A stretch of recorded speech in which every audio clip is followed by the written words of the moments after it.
చైనాకి తైవాన్ ఎందుకు కావాలి?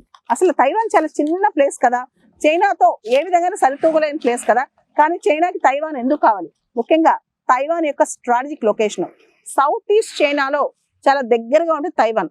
అక్కడి నుంచి మేజర్ షిప్పింగ్ రూట్స్ ఉంటాయి, అది నెంబర్ 1. రెండోది, ఈ మొత్తం ఇండో పసిఫిక్ రీజన్ లో స్ట్రాటజికల్ గా చైనా ఇంకా ముందుకెళ్లాలంటే తైవాన్ ఆక్యుపై చేయాలి. తర్వాత తైవాన్ అనేది చైనాలో భూభాగం అని చెప్పి చైనా ఎప్పటికీ నమ్ముద్ది. మనందరికీ తెలుసు 1949 రెడ్ చైనా ఫామ్ అయ్యేటప్పుడు నేషనలిస్టులు వర్సెస్ కమ్యూనిస్టులు, ఎవరైతే నేషనలిస్టులు ఉన్నారో అంటే చైనా మాదే, చైనా మేమే అని చెప్పి ఉన్నారో వాళ్ళు ఓడిపోయి ఫోర్మాసా పారిపోయారు. అదే తైవాన్ అన్నమాట. తైవాన్ డెమోక్రటికల్ గా రూల్ అవుతుంది, చైనానేమో అథారిటేరియన్ గా రూల్ అవుతుంది, అంటే కమ్యూనిస్ట్ రూల్. అయితే తైవానీస్ లో చాలా మంది ప్రజలకి చైనాలో యూనిఫై అవడం ఇష్టం లేదు, తైవాన్ లో ఎవరికి ఇది ఇష్టం లేదు, చైనాలోకి వెళ్ళటం ఇష్టం లేదు. ఎందుకంటే తైవాన్ డెమోక్రసీని ఎంజాయ్ చేస్తుంది. కానీ ఇప్పుడు తైవాన్ ప్రొడక్షన్ లో, ఎకనామిక్ యాక్టివిటీలో, సెమీ కండక్టర్స్ లో, ఎలక్ట్రానిక్ గూడ్స్ లో, అంతేకాదు స్ట్రాటజికల్ గా కూడా చాలా ఇంపార్టెంట్. డొనాల్డ్ ట్రంప్ వచ్చిన తర్వాత తైవాన్కి మేము ఎటువంటి ప్రొటెక్షన్ ఇవ్వని చెప్పి ఆయన కూడా ప్రకటించేశారు.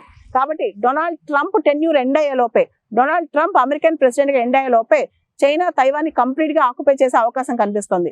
అంతేకాదు చైనా సూపర్ పవర్ అవ్వాలి అన్న దిశగా ముందుకెళ్తున్నప్పుడు తైవాన్ లాంటి చిన్న చిన్న అంశాలు ఏవైతే ఉన్నాయో, అంటే ఎప్పటి నుంచో చైనా తైవాన్ క్లెయిమ్ చేస్తుంది కాబట్టి అది సెటిల్ చేసుకోకుండా సూపర్ పవర్ స్టేటస్ ఎలా వస్తుందని చెప్పి చైనా భావిస్తుంది అనమాట. ఆర్థిక పరంగా, వ్యూహాత్మకంగా, భౌగోళిక పరంగా చైనాకి తైవాన్ కావాలి, తైవాన్ ఖచ్చితంగా చైనా ఆక్యుపై చేస్తుందని ప్లాన్ కూడా చేసి పెట్టేసుకుంది.